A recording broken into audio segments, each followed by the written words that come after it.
श्री काली स्तव। हे जननी, तुम्हारे देह की कांति श्याम वर्ण मेघ के समान मनोहर है।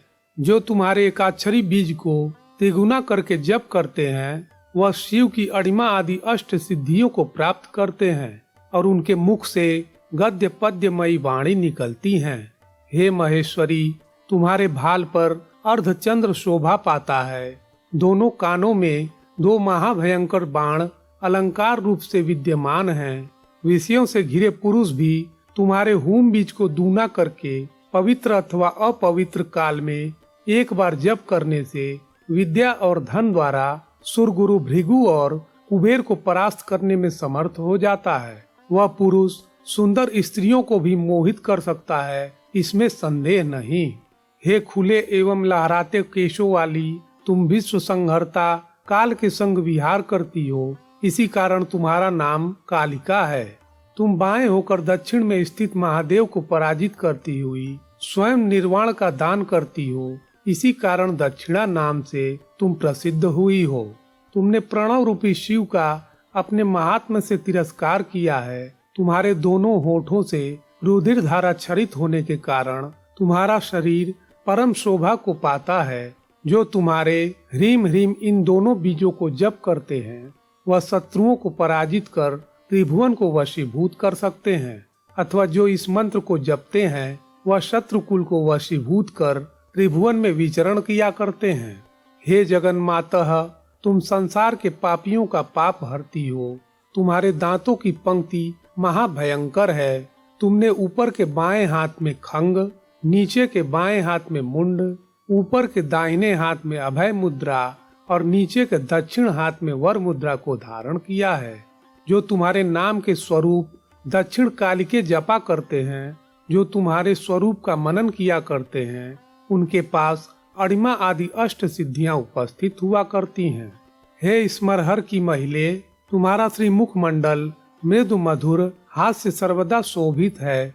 जो तुम्हारे स्वरूप का ध्यान करते हुए तुम्हारा नवाक्षर मंत्र अर्थात क्रीम क्रीम क्रीम, होम होम, ह्रीम ह्रीम स्वाहा का जप किया करते हैं, वह साक्षात कामदेव के समान मनोहर आकर्षण शक्ति को प्राप्त करते हैं। उनके नेत्र कमल की लीला पद्मदल के सदृश लंबी और रमणीय होते हैं। हे जगन्मातः, तुम्हारे उपदेशानुसार यह त्रिभुवन अपने अपने कार्य में नियुक्त होता है, इसी कारण तुम देवी नाम से कथित हो। तुम्हारा कंठ मुंडमाला के धारण से परम शोभा को पाता है। तुम्हारे वक्ष पर पुष्ट ऊंचे स्तन शोभित हो विराजित हैं। हे महेश्वरी, जो पुरुष तुम्हारा ध्यान करते हैं, दक्षिण कालिके और अंत में पूर्व कथित एकाक्षर मंत्र अथवा यह त्रिगुणित 3 अक्षर मंत्र वा ईशो वैश्वानरस्थम, श्लोक कथित द्वयाक्षर मंत्र या वर्गाध्य इत्यादि श्लोक में कहे नवाक्षर मंत्र अथवा गुह्य 22 मंत्र लिखकर जप करते हैं, लक्ष्मी उनके नेत्र, पद्मों और सरस्वती जीवा पर निवास करती है। हे जननी, तुम त्रिलोक की सृष्टि करती त्रिलोचना हो। तुम दिगंबरी हो। तुम्हारे नितंब बाहु निर्मित कर कांच से अलंकृत हैं। तुम शमशान में स्थित शवरूपी महादेव के हृदय पर महाकाल के संग रति क्रीड़ा में रत हो। विषय मत व्यक्ति भी तुम्हारा इस प्रकार ध्यान करने से अलौकिक कवित्व शक्ति पाता है। हे देवी, हे कालिके, तुम महादेव की प्रियतमा हो। तुम विपरीत विहार में संतुष्ट होती हो। तुम नवयुवती हो। जिस स्थान में भयंकर शिवाएं भ्रमण करती हैं, तुम उसी शव मुंडों की अस्थियों से आच्छादित शमशान में नृत्य किया करती हो। तुम्हारा इस प्रकार मनन करने से पराभव को प्राप्त नहीं होना पड़ता है। हे जननी, जब महादेव जी, श्री ब्रह्मा और श्री नारायण भी तुम्हारा परम तत्व नहीं जानते, तब मूढ़मती हम तुम्हारा तत्व किस प्रकार से वर्णन कर सकते हैं। हम जो तुम्हारे विषय में प्रवृत्त हुए हैं, तुम्हारे प्रति भजन में हमारी उत्सुकता ही उसका कारण है। हमें अनधिकार विषय में उद्यम करता हुआ देखकर तुमको क्रोध उत्पन्न हो सकता है, किंतु मूर्ख संतान जानकर हमको क्षमा कर देना। हे जगदम्बे, तुम निरंतर रति रस के आनंद में निमग्न रहती हो। तुम ही सबकी आदि स्वरूपिणी हो। अनेक मूढ़ बुद्धि मनुष्य अन्यान्य देवताओं की आराधना करते हैं, किंतु वे अवश्य तुम्हारे उस अनिर्वचनीय परम तत्व को नहीं जानते। उनके उपास्य श्री ब्रह्मा, श्री विष्णु, श्री शिव इत्यादि देवता लोग भी सदा तुम्हारी उपासना में ही लगे रहते हैं। हे जननी, क्षिति, जल, तेज, वायु और आकाश यह पंचभूत भी तुम्हारे ही स्वरूप हैं। तुम ही भगवान महेश्वर की हृदय रंजिनी हो, तुम ही इस त्रिभुवन का मंगल करती हो। हे जननी, इस अवस्था में तुम्हारी फिर क्या स्तुति करूं, क्योंकि किसी विलक्षण गुण का आरोप न करके वर्णन करने को स्तुति कहते हैं। हे माता, तुम में कौन सा गुण नहीं है जो उसको जान करके तुम्हारा स्तव न करूं। तुम स्वयं जगन्मयी माता हो। तुम्हारे विषय में जो कीर्तन है वह सब तुम्हारे स्वरूप वर्णन पर आश्रित हैं। हे कृपामयी माता, तुम दया प्रकाश करके इस निराश्रय सेवक के प्रति संतुष्ट हो, तो फिर इस सेवक को संसार में पुनः जन्म लेना नहीं पड़ेगा।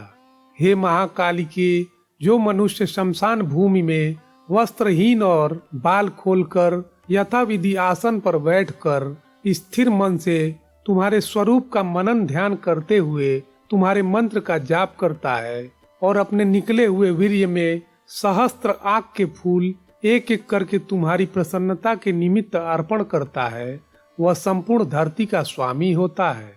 हे देवी, जो मंगलवार के दिन मध्याह्न काल के समय कंघी द्वारा श्रृंगार किए गृहिणी वाले कंघी के समूल केस लेकर पूर्व वर्णित तुम्हारे जिस किसी एक मंत्र का जप करता हुआ तुम्हें भक्ति सहित वह सामग्री चिताग्नि में अर्पण करता है, वह धरा का अधीश्वर होकर निरंतर हाथी पर चढ़कर विचरण करने में समर्थ होता है और व्यासादिक कवि कुल की प्रधानता को प्राप्त होता है। हे जगन्मातः, साधक यदि स्वयं फलों से रंजित कामगृह को अभिमुख करके मंत्रार्थ के सहित तुम्हारा ध्यान करता करता पूर्व वर्णित किसी एक मंत्र का जप करे, तो वह कवित्व रूपी नदी के संबंध में समुद्र स्वरूप हो जाता है और महेंद्र की समानता प्राप्त कर लेता है। वह देहांत के समय तुम्हारे चरण कमल में लीन होकर मुक्ति प्राप्त करता है, तो यह विचित्र बात नहीं है। हे जगन्मातः, तुम्हारे मुखमंडल पर मृदुहास्य विराजित हैं। तुम सदा शिव के संग विहार अनुभव करती हो। जो साधक रात्रि में अपना विहार सुख अनुभव करता हुआ शव हृदय रूपासन पर 5 दशकोण युक्त तुम्हारे यंत्र में तुम्हारा पूर्वोक्त प्रकार से ध्यान करता है, वह शीघ्र शिवत्व का लाभ प्राप्त करता है। हे जननी, पृथ्वीवासी साधक गण यदि तुम्हारी पूजा में बिल्ली का मांस, ऊंट का मांस, नर मांस, महिष मांस अथवा छाग मांस रोम युक्त और अस्थियों के सहित अर्पण करे, तो उनके चरण कमल में आश्चर्य भरे विषय सिद्ध होकर विराजित होते हैं। हे जगन्मातः, जो इंद्रियों को अपने वशीभूत रखकर हविष्य भोजन पूर्वक प्रातः काल से दिन के दूसरे प्रहर तक तुम्हारे दोनों चरणों में चित्त लगाकर जप करते हैं और पशु भाव से 1 लाख जप का पुरस्चरण करते हैं, अथवा जो साधक रात्रि काल में नग्न और रति में लीन होकर वीर साधना अनुसार 1 लाख जप का पुरस्चरण करते हैं, यह दोनों प्रकार के साधक स्मरहर शिव के समान होते हैं। हे जननी, मेरे द्वारा वर्णित इस स्तव में तुम्हारे मंत्र का उद्धार और तुम्हारे स्वरूप का वर्णन हुआ है। तुम्हारे चरण कमल की पूजा विधि का भी विधान इसमें व्यक्त किया है। जो साधक निशा द्विपहर काल में अथवा पूजा काल में इस स्तव को पढ़ता है, उसकी अनर्थक वाणी भी कवित्व सुधा रस को प्रवाहित करती है। मृग के समान नेत्रों वाली नारियां इस स्तव को पढ़ने वाले साधक को प्रिय जानकर उसकी अनुगामिनी होती हैं। कुबेर के समान राजा भी उसके वश में रहते हैं। उस साधक के शत्रुगण कारागार में बंद होते हैं। वह साधक प्रत्येक जन्म में जगदम्बिका का परम भक्त होता है। वह सर्वदा महाआनंद से विहार करता हुआ अंत में मोक्ष को प्राप्त करता है। इस प्रकार अत्यंत प्रभावशाली परम कल्याणकारी श्री कालिका स्तव संपूर्ण हुआ। प्रेम से बोलिए जगन्मयी माँ कालिका की जय, उमापति महेश्वर की जय।